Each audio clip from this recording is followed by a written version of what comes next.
Yeah, so today we woke up probably about an hour earlier than we usually do. Father Kane let us know yesterday that he was going to make pancakes uh, for us to kind of have like a little watch party for this to see the smoke because we knew we would see some smoke around but somewhere between like 5 and 6 a.m.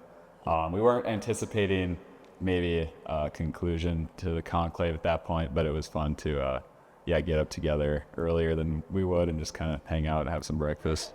For me, I was just cleaning my room in preparation to leave seminary, and then I just hear my buddy Joseph just shouting, "The bells, the bells!" And I'm like, "What's up with the bells?" We had just gotten some bells from one of our teachers, some blessed bells, and I was like, "Do I need to grab my bell?" He's running and he's ringing. I hear the bells ringing, and I'm like, "What is going on?" And then I grab my bell, and I'm like, "I don't know what we're doing, but I'm going." And so I go, and then they're like, Habemus Papam. All the seminarians were saying it, and the other priests, and so it's kind of like, oh shoot! And so my room is still not clean several hours later.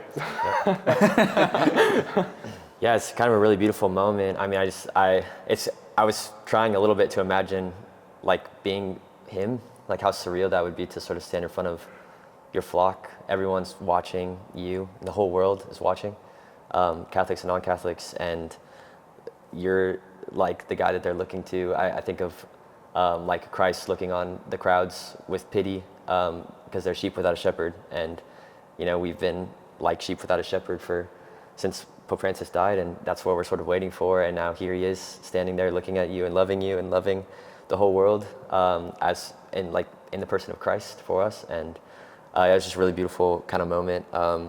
It looked to me like he almost had like tears in his eyes too, just sort of looking out, and to hear his words. And luckily we had one of our priests there to translate for us, so we could understand what he was saying. But it's kind of just a beautiful, like, touching moment. I don't know.